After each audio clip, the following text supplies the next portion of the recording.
Today, there is a first mover opportunity for financial advisors on Amazon's Alexa platform. On this episode, Bill Winterberg of FPPad joins me to explain how you can take advantage of this opportunity.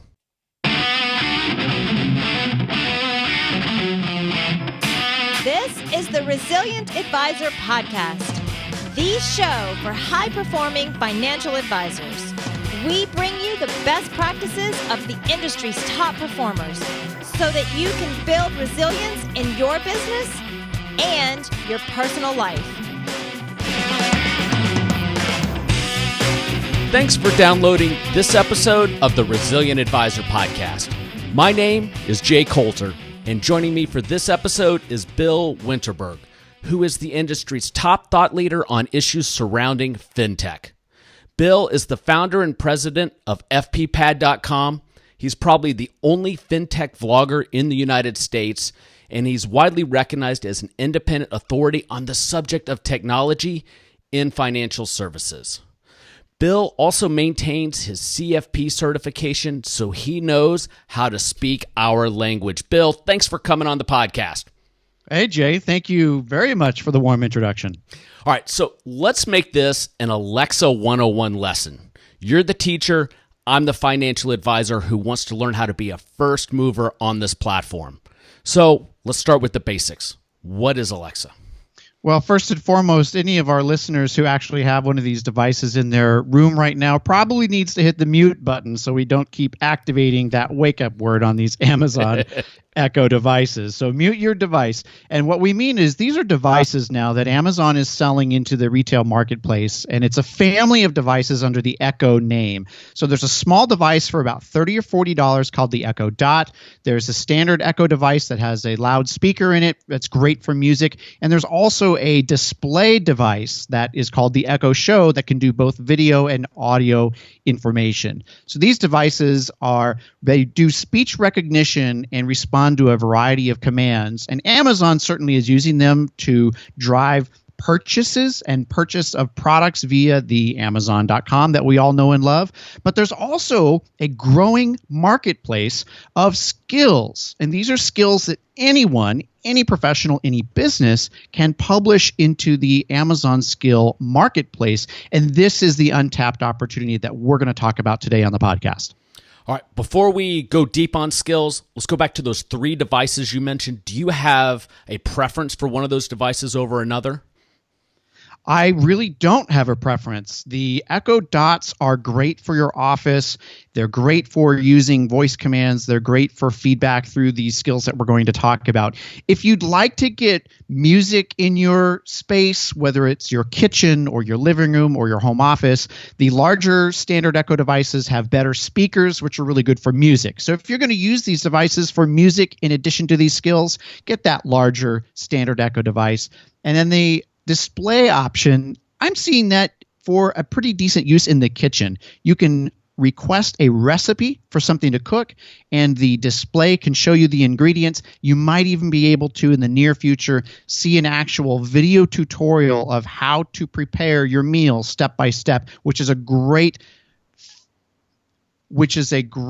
opportunity in the future for where content is headed on these smart devices. Yeah, definitely. And what about phone calls? Are you able to engage your cell phone to make actual phone calls through these devices? To my knowledge right now, I've not set up my device to make phone calls using your cell phone. There is a feature in all Echo devices called drop-in. So you can set up a network and contacts within your Amazon Alexa app and drop in on your contacts. So you can get an Echo device for your parents or your adult kids, and you can now have what is effectively an intercom between your households. So no more picking up the phone, no more rings, no more going to voicemail. You just say, Alexa, drop in on Jay Coulter. And if you're in my circle and you've approved a connection, the device will turn green, and we now have an audio intercom between our two households, which is just phenomenal to think about. Well, okay, that's really cool. Now we're all of a sudden talking without the hassle of using the open up an app or log into messaging systems like Skype. You just do a voice command, and now you and I are talking via intercom. Wow, the future marketing opportunities there seem amazing. Also, some of the privacy issues. Could you address any advisor who might have some reservations about having one of these units and the extent to which Amazon is listening in on your conversation when this is on their desk? Because that's some of the feedback I've received. Indeed, and I'm very sympathetic to the sensitivity around security. So when you read the Amazon disclosure material, first and foremost, you need to decide whether or not you put faith and credibility in their disclosure material. But according to the disclosure material, if you believe it, the Echo devices are listening for the wake-up word. And right now, I think there's 3 wake-up words. It's Alexa, it's Echo, and computer, of all things for you Star Trek fans out there. So it's listening for those wake-up words, and only the words and phrases that you speak after the wake-up word is what is run through these speech recognition algorithms and sent to the Amazon servers to figure out what it is you're asking for and what command you want to execute. And so nothing prior to that wake-up word is sent to Amazon. It's not stored. It's basically on the local device itself, and then it gets thrown away in the garbage of memory when you actually issue an Alexa command and ask for something. And so again, I'm sympathetic to people being very conscious of security and having one of these listening devices in their household. And I think you can have a little bit more faith that really Amazon is not trying to do anything nefarious in your household. And at the beginning of this podcast, I said, tap that button to mute the device. It puts the red light up on the device.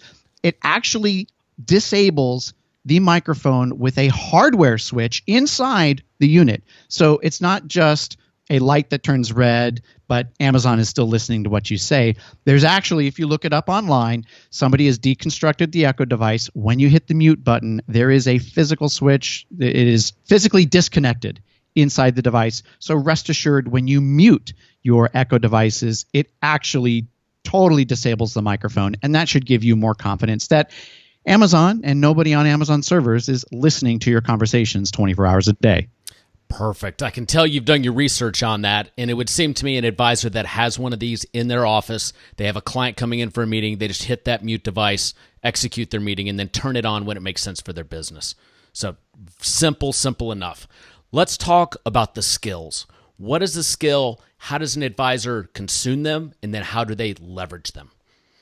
Well, skills are like apps on the iPhone. So there are a variety of skills that are available. You can search them through the Alexa app. You can log in with your Amazon account to the Alexa dashboard and search for a universe of skills. And there is a untapped opportunity to actually be a publisher here and get a skill in the library so that your firm, whether it's a wealth management business, real estate business, or any type of financial services business, you can have a seat at the table among these skills.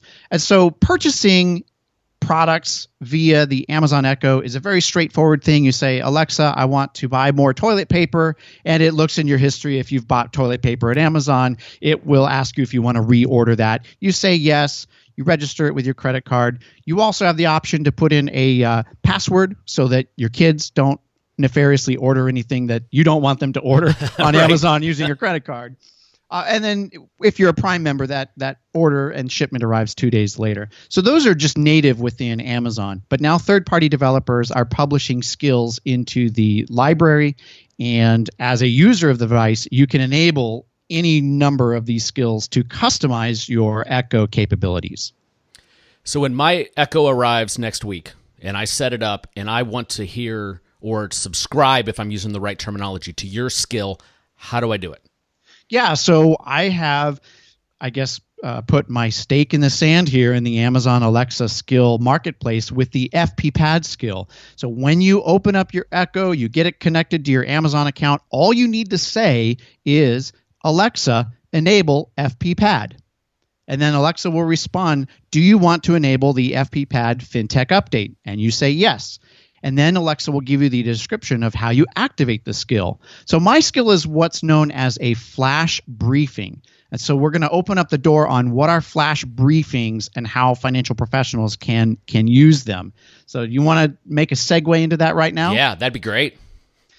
So flash briefings are, I guess, a special set of skills that are part of a news update. So every morning when you're making your coffee or you're putting your bowl of cereal together in the kitchen, you can say, Alexa, what's today's news? Or you can say, Alexa, what's my flash briefing? And Alexa will say, here's today's news. And it'll go through your subscriptions of the flash briefings that you have subscribed to. So you can add simple things like the weather update and weather forecast for your local area. If you have stock prices, there are some stock apps that can give you the closing price of yesterday's stock market close. And if you subscribe to the FBPAD FinTech update, you will get my broadcast that I create where I cover the most relevant fintech news that I curate that I feel is most applicable for financial professionals as well as consumers of financial advice. So you get my 90-second spiel, my 2-minute spiel. I get to customize it. I put whatever stories I want in it, and I have a nice closing, and I say, check back in with me later for more fintech news. So I'm wanting my audience to ask their Alexa device for today's news. Do it in the morning, the afternoon, in the evening. It doesn't matter.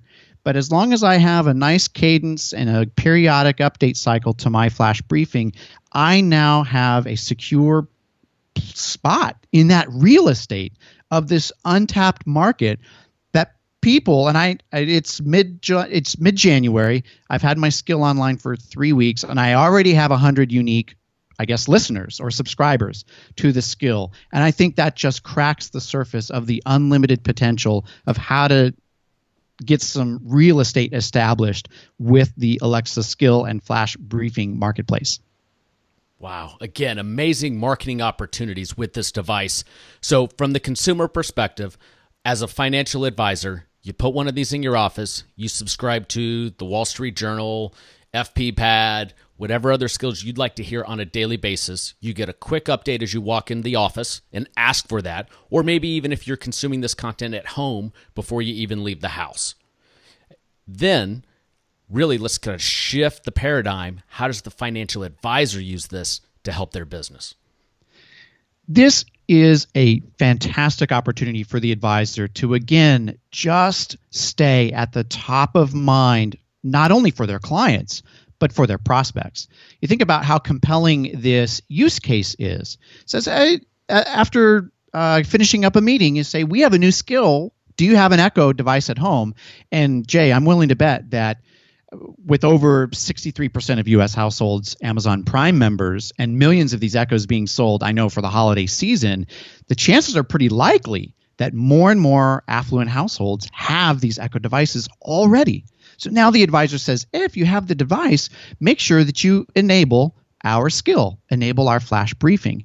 Now that advisor, once the client enables the skill, that customer, that client, and even that prospect is getting the audio update from the advisor. So you can think about use cases all over the place. With the recent tax cuts and the changes in tax law, the advisor can do a 90-second audio broadcast and push it out to their skill.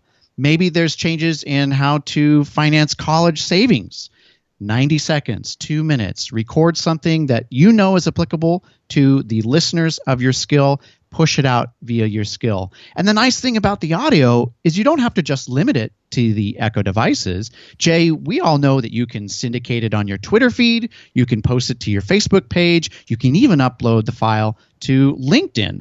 So you can leverage the amount of time to put a little script together and spend a few minutes in front of your microphone recording this audio update, but you can leverage it not only by publishing it through your Alexa skill, but also through these other mediums that we all know and love today.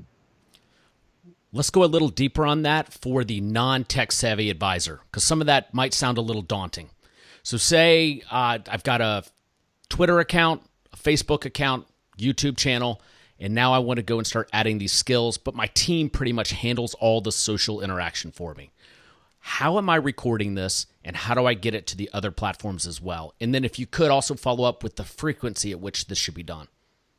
Really good question. So I'm actually in process since I have published the FPPAD flash briefing skill. I know from beginning to end all the steps required to do it. So I will dive into the details in some future updates that will be available on fppad.com. So my key takeaway right now is make sure that you subscribe to my newsletter, because when I make that live with all the steps A to Z, because it's far too much to cover right now. And there's some little details that we'll go through, and that's what I'll be publishing in the future. So if you go to fppad.com/subscribe, subscribe to the free email newsletter that I have, and I will be sending out within the next week or month all my steps of how I exactly put this together. But Jay, effectively, you need a way to capture audio. So you need a microphone. Most of us have microphones in our phones. So you can actually use your phone to record your audio. And maybe you have some mistakes in it. Maybe you need to add some music, which if you listen to my skill, I've got some music in the background. You'll need some editing software. You can use audio editing software, or you can use video editing software, and just drag and drop your audio recording, drag and drop the music, raise and lower the volume levels. So you can either do that or have an outsourced resource that you use, or an employee in your firm to go through those steps to make sure that your audio is correct. Then Amazon has some specific requirements on the format of that audio. And so again, you can outsource that and have somebody just create a template so that your audio is formatted the right way. You need to host that audio file somewhere. So there's some file hosting services involved. Once your file is hosted online, you have to tell the Amazon service through an Amazon developer account where Amazon's going to find your file. So you make that link happen.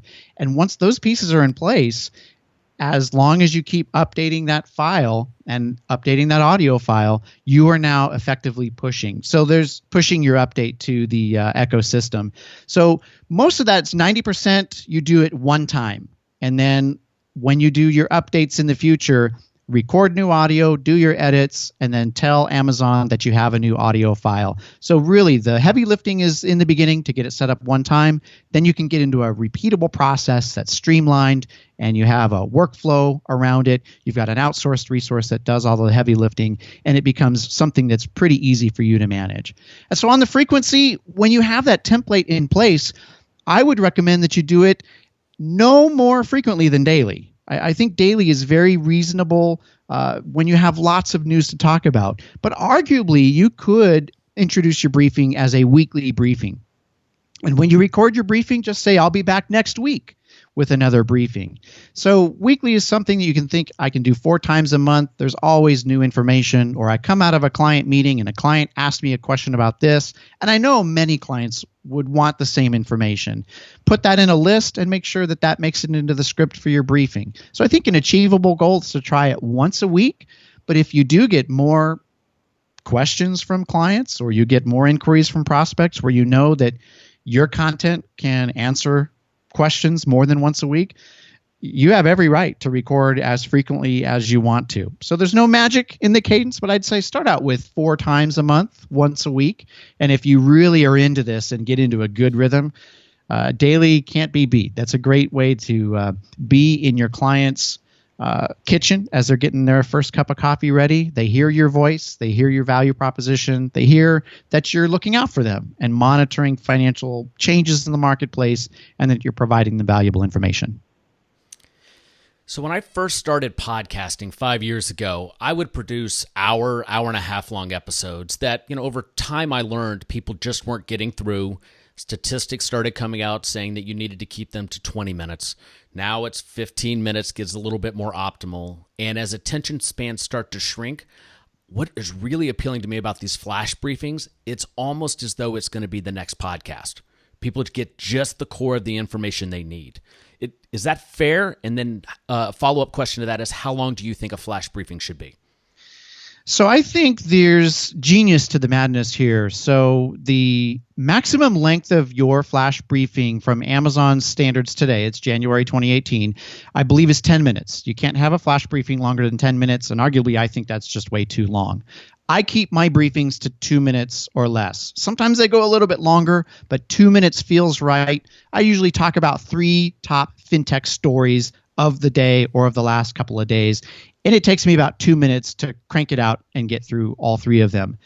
If you can be a little bit faster with it, do it. because again, you're going up against the other flash briefings that your customer, your client has subscribed to. So if you keep going on and on and on, guess what? Your listener's not going to be able to get to their weather. They're not going to get to their stock update. They're not going to get to their local events at the Atlanta music scene or whatever skills they have.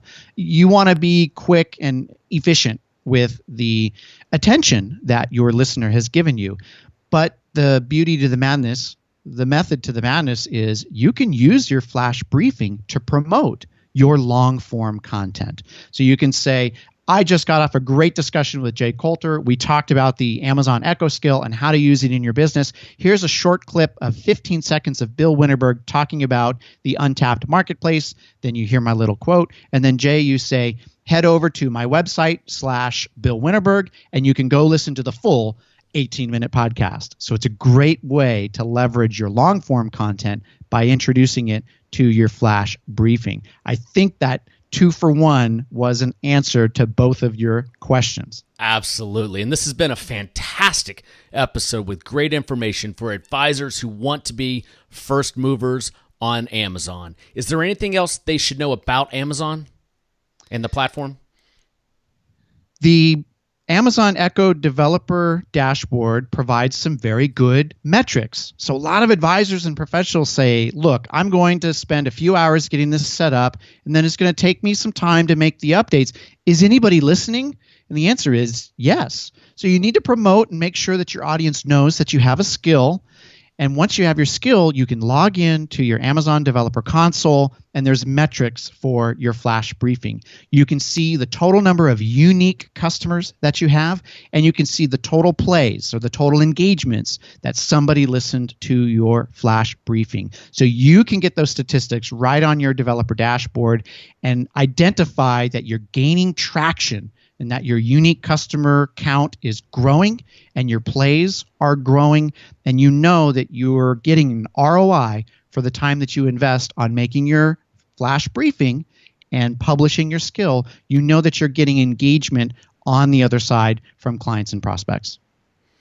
Excellent. Hey, Bill, how could listeners find out more information about you, your platform? And I just want to say in advance, I encourage everybody to follow FPPad to stay on top of the cutting edge technology that's coming out of the fintech space. Yep, absolutely, Jay. Just as I mentioned before, fppad.com/subscribe. Get you subscribed to the free email newsletter. I'll be posting more updates about Alexa and how to set up your own flash briefing. I've got a pretty robust YouTube channel, so search YouTube for FPPad and subscribe to the YouTube channel. And if you have an Echo device, right now you can just go to fppad.com/Alexa, and that will forward you to the Amazon Alexa marketplace where you can install the FPPad flash briefing. I will have links to all of that in the show notes. Bill, thanks so much for coming on the podcast. Thank you so much, Jay.